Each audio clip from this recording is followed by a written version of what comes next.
We're talking black excellence with my guy, Swizz Beatz. Art, tell me about it. I go to Miami, I go to Art Basel, and all I hear is Swizz Beatz. You got to go to Swiss event. It's crazy. It's this. And I walk in there, I see art everywhere. And I'm like, yo, like, and I'm in my car, we had a conversation. I was like, yo, Swizz, like, tell me about art. Like, what am I missing? What don't I understand? So I like to know, how did you get into art, and what makes you so passionate about it? Well, I grew up in the South Bronx, and art and music was always around me as a kid.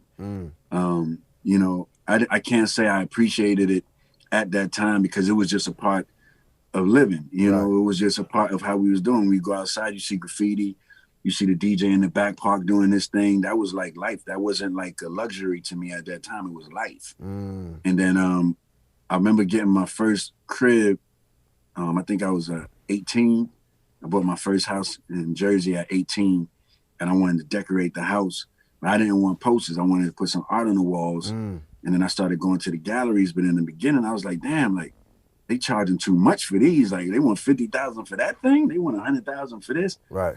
And so I couldn't really understand why the prices were so high on these paintings. So I started being very inquisitive to the gallery owners until they started technically mentoring me, telling me the difference between an AP, which is artist proof, right, trial proof, the difference between a G clay, all these different things. And I'm like, oh, okay, matching number sets, why the value varies from the same thing that look the same, but it depends on if it's a trial proof versus an unlimited edition. An unlimited edition is like 500 and more. So of course that's going to be lower.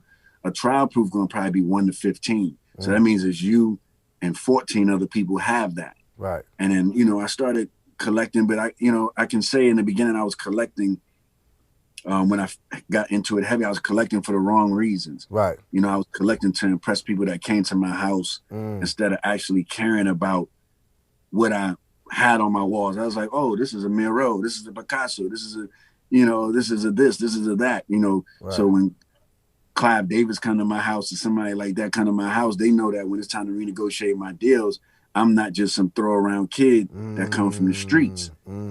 They seen that I had a little bit of taste.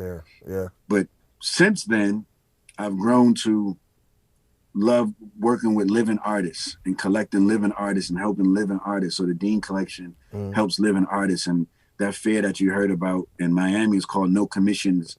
And we let the artists keep 100% of their sales. Oh, that's dope. And so we help millions and millions of artists around the world. We gave back, tens and tens of millions back into the artist pockets direct.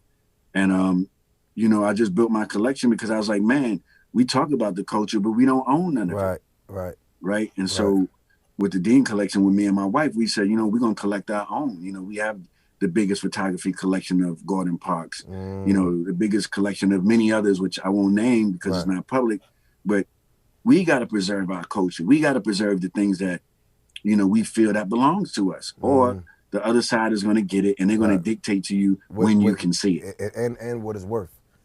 Correct? Yeah. Yeah, that's the thing. That's the thing. But I meant to me, it's crazy because like you sitting here talking about building something off our culture, but it's crazy to me how we'll go out and put value in other things that have no value to us. And even these paintings that you're talking about, I've had conversations where you actually went out and bought paintings for friends or helped friends buy paintings, and those paintings almost doubled in value. And we talking like real money. So you basically putting people on to help them as an investment as well, but you're building wealth. And that's crazy because it's almost like as a culture, I don't understand why we wouldn't be into things that we could buy that could bring us, double the value or hold its value instead of depreciate, such as art. And it's crazy that you would lead that forefront. And like, because I was going to Art Basel, all I kept thinking about was party. But when we had that long conversation and you was telling me that you helped somebody buy this for 20 M's and now it's worth 40, I'm like, 60 now. Oh, it's worth 60 million? How much did y'all pay for it in the beginning?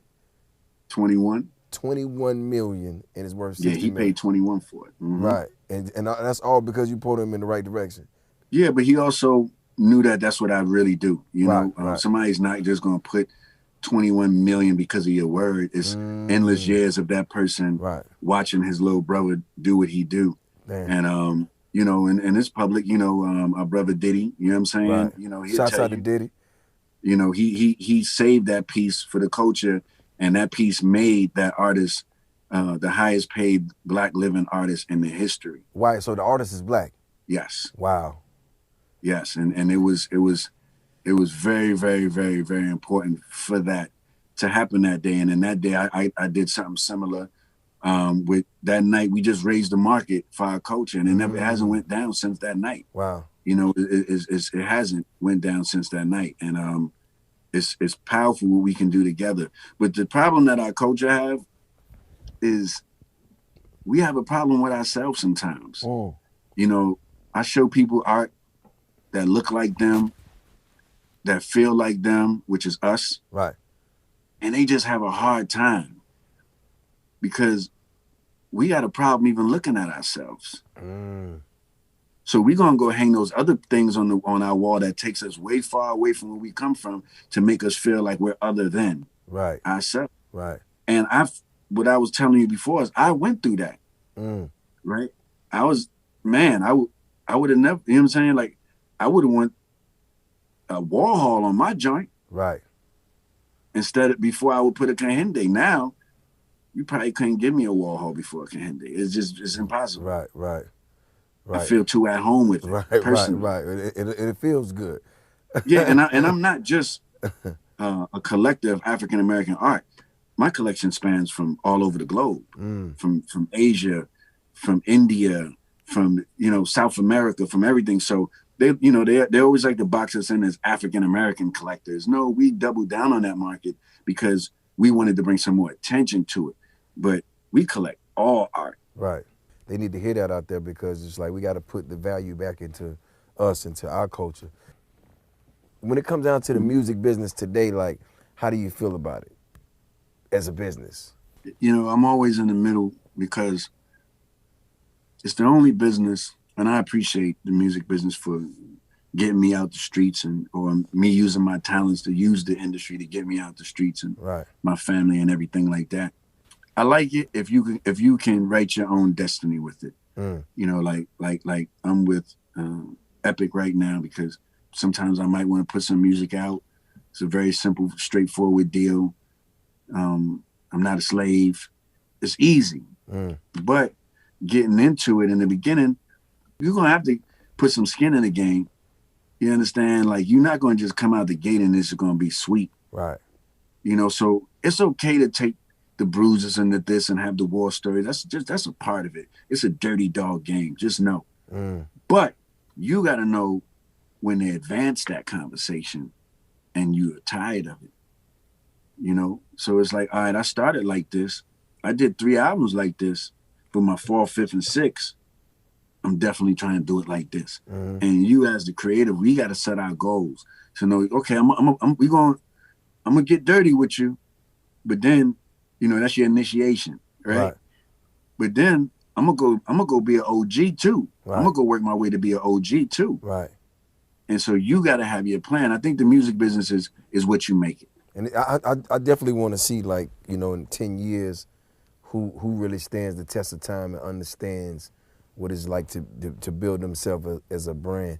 What's the biggest lesson you learned to stay current and relevant? Because that's you are. Like I hear your name just here, I hear it there, and it's so many different things. Like what do you credit that to? Just staying hungry. A lot of us, we get complacent with like small things, materialistic things. We get, we get excited about silly shit, But it's just like, man, I've been doing this since 17. I'm 42 now.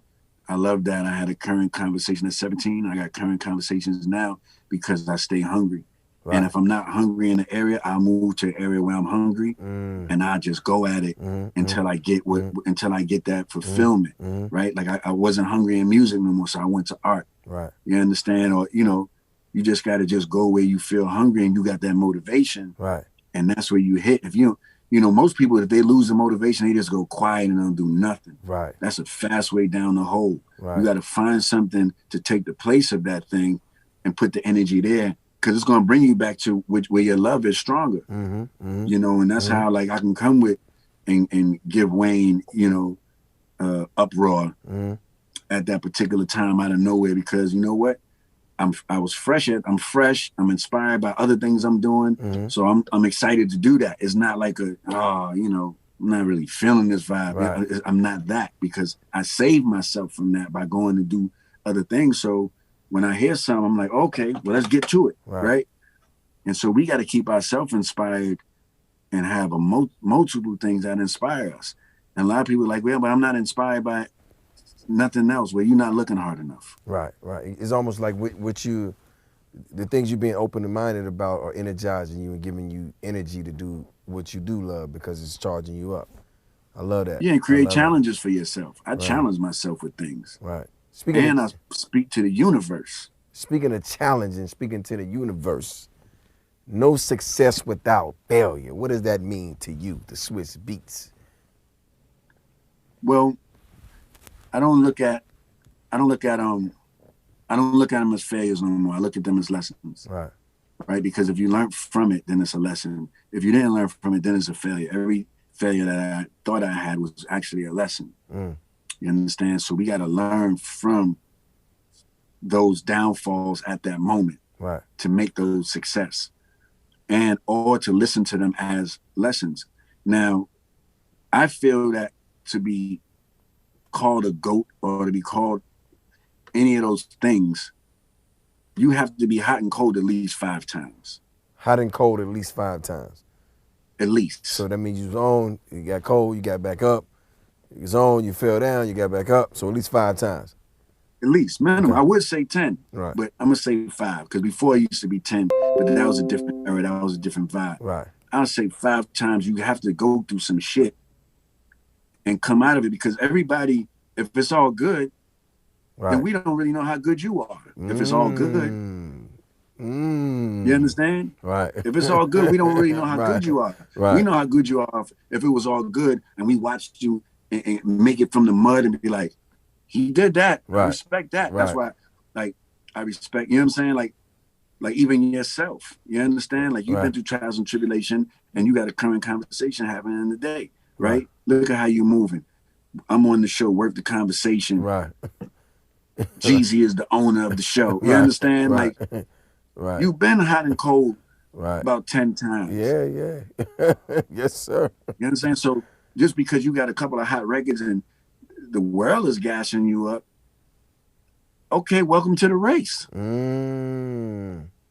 Welcome to the race. Now continue competing. Right.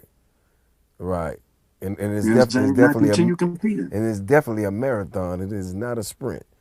And you're right though, because it's almost like, you know, you got to stay in there. You got to keep reinventing yourself and being comfortable with that, because it's like, you know, if it was, and that's the craziest thing. When I even think about Tupac, it's crazy because he had so many different facets of life. You know what I mean? And we just knew the music. He was in art, fashion, acting, all these different things.